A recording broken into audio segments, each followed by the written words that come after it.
having chronic disease added in brackets to those of us who represent population health precipitated the idea to present on this topic, an opportunity that's much appreciated. But I'd like to begin by acknowledging the Whadjuk people of the Noongar Nation as the traditional custodians of the country where we're meeting. I pay my respects to Noongar elders past, present and emerging to guide our transition from the Anthropocene to the Symbiocene.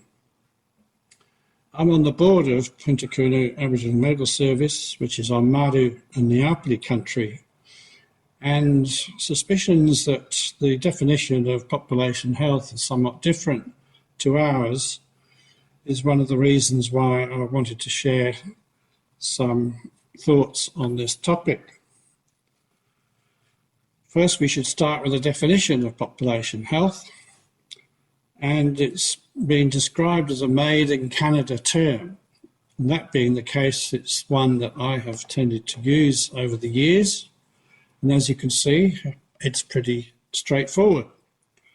But there's a bit more to it than that, as they say here. And as you see at the end, last is least, as we'll discuss, health services. But the way that they describe it on their website is one which I think helps explain the whole concept of population health. And it's a story of why Jason is in the hospital. Why is Jason in the hospital? Because he has a bad infection in his leg. But why does he have an infection in his leg? Because he had a cut on his leg and it got infected. But why does he have a cut on his leg? Because he was playing in the junkyard next to this apartment building and there was some sharp, jagged steel there that he fell on. Why was he playing in a junkyard? Because his neighbourhood is kind of run down. A lot of kids play there and there's no one to supervise them. But why does he live in that neighbourhood? Because his parents can't afford a nicer place to live. But why can't his parents afford a nicer place to live? Because his dad's unemployed and his mum is sick. But why is his dad unemployed? Because he doesn't have much education and he can't find a job. But why? Well, I'm going to stop at this point because education is the critical point here. As you can see from an infographic from the Robert Wood Johnson Foundation. And the impact of education crosses generations and has a dose effect. The more education you have, the more it will reduce these range of conditions. Another way of looking at it is the impact of what we do in health with secondary prevention, but look how it compares with obtaining an advanced degree. 12 years longer quality adjusted life years. Another way of looking at it is what appears on death certificates and comparing that with if social factors were included, it really would provide quite a different picture, as you can see here. And guess what comes after acute myocardial infarction in comparison? Our education. So the bottom line is that the higher education you have, the longer your lifespan. And the opposite is true. So it's pretty well known for some years, but it's been reinforced recently with COVID, and there was an article using this diagram to show that clinical care only contributes about 10% to health. And the majority of spending goes towards, or not towards, these cost drivers. A more positive way of looking at it, I think, is to put major cost savings could be made if we put more effort into these determinants of health, and in particular, as I just said, education being key. Another way of looking at it is this story, which is too long to tell, but a picture tells more than 1,000 words. And as I mentioned, the Aboriginal Medical Service, of which I'm on the board, tried to get this upstream health project going to try and prevent the need to attending our wonderful new facility in the first place. But we didn't have much interest in that, nor in the secondary prevention strategies, such as the equivalent of teaching people to swim when they do get pushed in. But it'd be much better to try and find a way of tackling the causes of why people get pushed in the first place. And one of the issues is the majority of money goes towards the tertiary side of things, rescuing people. It's also a useful model in looking at the different levels of prevention. And this one, perhaps being the most complex, often gets missed out, the primordial. But there's another way of looking at a definition of population health, and it's not only from before the womb to the tomb, but also from the society down to the cellular telomere level. And if you get frayed, your end of your chromosomes get frayed, end of chromosomes being telomeres, which shortens your life.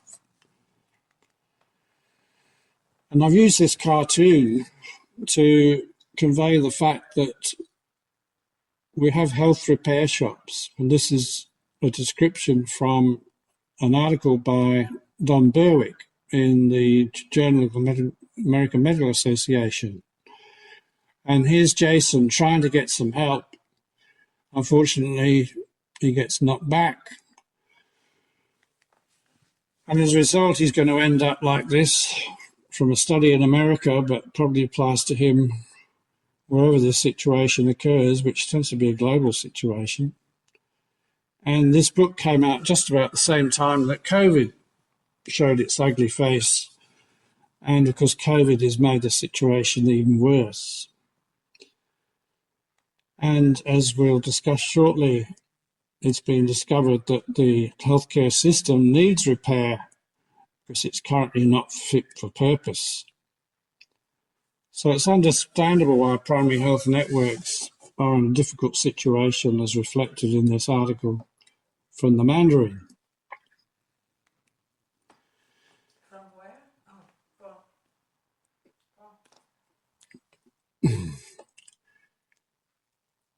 In view of this suspicion that the source of this problem is coming from Canberra, I asked the College of Physicians if they could investigate, and they did, and suggested that I should read this Productivity Commission report, which does acknowledge that education has a significant impact, but they also quoted this in their report. And these quotes also are relevant to our discussions this afternoon.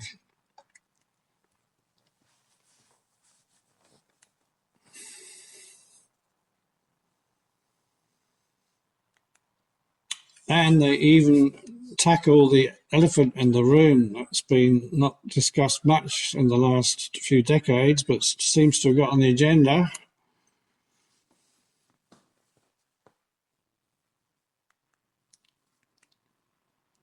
So this is one of the reasons why prevention is hard to get on the agenda, because fee-for-service does not accommodate that.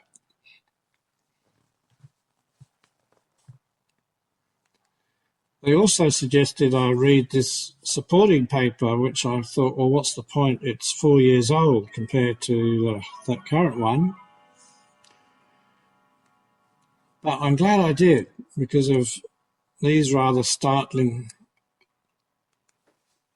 figures, particularly this one about health literacy being nearly the same as chronic disease, with chronic disease being such a major demand on the health system. I find that quite staggering.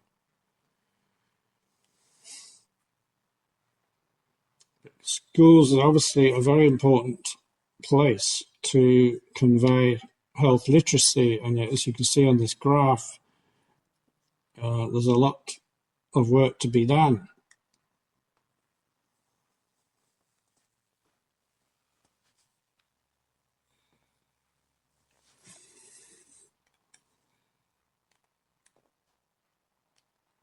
What's going on? So the Policy and Advisory Group at the college, that's their summary of their investigation. They also looked at some grey literature to back that up. But then this comes along, which would seem to challenge that perspective. And certainly the amount of money being allocated to prevention, if you remember what the previous figure was, it's certainly improved, and then it's now, well, it aims to be 5% as opposed to what it was before. And then we have the consultation draft on primary health care, which we will have discussed. And it was very pleasing to see that the shift is intended to move to a well-being system. And Aaron Antonovsky, who invented this whole concept of salutogenesis nearly 30 years ago, at last it seems to have got on the agenda. And then the whole range of suggestions, that some of which we've touched on, but one in particular I want to emphasise is the importance of focusing on parents and children in the first 2,000 days, and in so doing gives children a better chance of being successful at school if we get that first 2,000 days, and preferably before, if we get that right. And this is an important point that Desiree Silva made in her presentation, indicating that a significant proportion of non-communicable diseases are pre-programmed early in life. And I'd strongly advise or suggest that you invite her to come and speak on her research, which has enabled her to make that statement. In the meantime, there's clearly a problem with providing services to children, as has been in the press recently. And also 10 years ago, this was warned and clearly hasn't been responded to. Neither was the response to this report in 2000 and 10 years earlier. And all these reports have one thing in common, which this cartoon gives you a hint as to what that common issue is.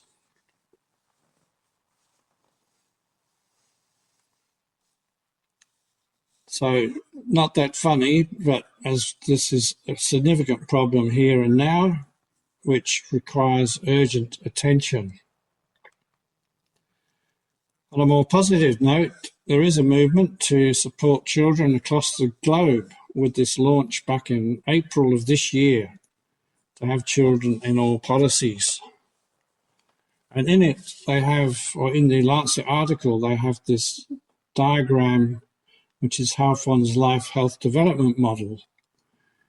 And one of the things that's not mentioned to a significant degree, which also applies to the primary health discussion document, the importance of preconception health and care. And there hasn't been much literature on it until recently with this book launched last year. So will this reform deliver? Well, one thing that would make it deliver is to give it teeth. And teeth has been developed in Wales with their Wellbeing of Future Generations Act, and clearly indicates that there needs to be a whole of government approach. Health system is in there along with a whole heap of other things which have to be achieved by law with a Commissioner of Future Generations. So in summary, is population health disease management? No. And this is from a paper in the Netherlands. So in Europe, they've moved from population health to population health management with a focus on overall well-being, which I would suggest needs to be especially focused on children where the return on investment is greatest. And this improvement can be done without all these reports and guidelines, as happened in Alaska when the community took over the local service because they weren't happy with it at all, but it took a few years. But in so doing, they achieved more than probably many health services are being able to achieve with all these results, with HEDIS being a measure of outcomes from their activity. So if you want to see some of these things happen, there is the opportunity to relaunch what I established back in 2000, launched by Professor Sir Michael Marmot, to give a voice for the people to support the health reform and to consider or to advocate for WA and even Australia to get on the map, which currently is not the case, the Child and All Policies map, and to advocate for emulating the Wellbeing of Future Generations Act, the Commissioner. And if anyone wants to join me in trying to make that happen, this is my email address. And we can consider changing the name of this organisation to reflect this more forward-focused role.